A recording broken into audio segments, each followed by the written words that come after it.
Chicago, Christmas Eve. The city is blanketed in snow, the streets shimmering under the soft glow of streetlights. The air is crisp and cold, the sounds of the holiday season ringing through every corner. But inside one of the tallest glass buildings, everything is still. At the top of Everhart Industries, Ethan Cole, 34, the company's CEO, sat behind a sleek desk in his office. There were no Christmas decorations, no tree, no twinkling lights, just the soft hum of computers and the ticking of a chrome clock. He had no interest in the holiday cheer outside. For Ethan, the holidays were just another reminder of what he lacked.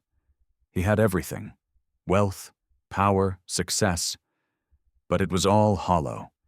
His office, pristine and modern, reflected the sterile nature of his life. He'd learned long ago to shut out emotions, to avoid attachments. After all, they never brought anything good. At 6 p.m., he prepared to shut down for the night when the intercom buzzed. "Sir, there's a delivery for you. Some letters from PR for the CEO Santa campaign." Ethan groaned. He hadn't cared for it in years, but he knew it was a holiday tradition. He set aside his work and watched as a young assistant entered with a bundle of colorful envelopes tied together with silver ribbon. Among them, one envelope caught his attention. It was different from the rest. The paper was pink, covered in glittery stickers, and the handwriting was wobbly and unsteady, unmistakably from a child. His curiosity piqued. He opened it. Inside, he read, "Dear CEO Santa, we are Mira, Nola, and Elsie. We are 6 years old and we are triplets. Our mommy says Santa is real, even if we can't see him. But we think maybe he forgets her every Christmas. She works a lot. She sings us songs even when she's tired. She gives her soup to others when they are hungry.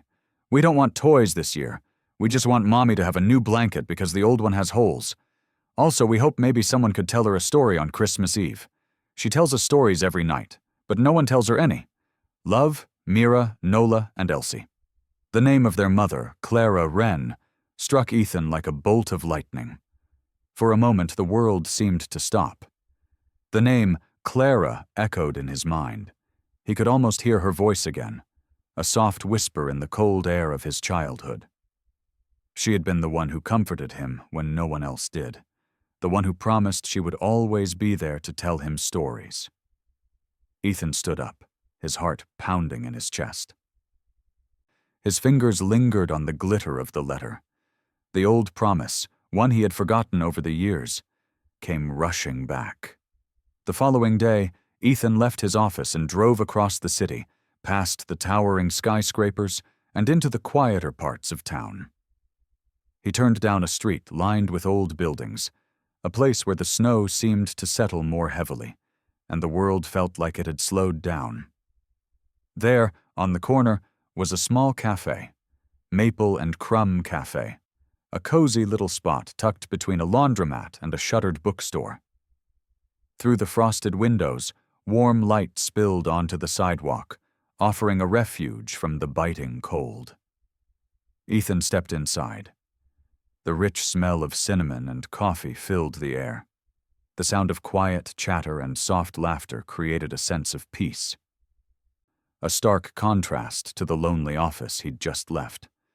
Behind the counter, a woman stood, pouring coffee with an easy grace, her blonde hair pulled back into a loose bun. When she turned to grab another mug, Ethan's breath caught in his throat. It was Clara. She hadn't changed much, just a little older, a little more tired. But those eyes, the same soft, welcoming eyes, were unmistakable. She didn't see him at first. She was busy chatting with an elderly customer, and Ethan stood there, frozen, watching her. The world outside seemed to blur around him, as if the universe was holding its breath. Clara was the girl from his past, the one who had cared for him when no one else would, the one who had made him feel seen. But he couldn't bring himself to speak. He didn't know how to begin. So he stepped back, not wanting to disturb her. and left the cafe without a word. 2 days later, Clara opened her apartment door to find a large brown package resting on the doorstep. No name, no delivery tag, just a small lavender card tucked beneath the ribbon. She picked it up, puzzled, and brought it inside. Inside the box, she found a thick, soft blanket stitched with the names Mira, Nola, and Elsie in delicate gold thread. A tin of gingerbread cookies. A storybook, The Winter Tales, a childhood favorite. And nestled inside the book was a note written in purple ink. Every storyteller deserves to hear a beautiful story. No signature, no clue as to who had left it. But Clara knew. It had to be him. Ethan. A week passed, and Ethan couldn't stay away. He returned to the cafe, this time not as a stranger but as a volunteer reader for the kids. When he stepped inside, 3 little voices immediately rang out. "It's him!" Mira shouted. "The one from the storybook night," Lyra added. "He has Santa eyes," Livia whispered as she tugged at his sleeve.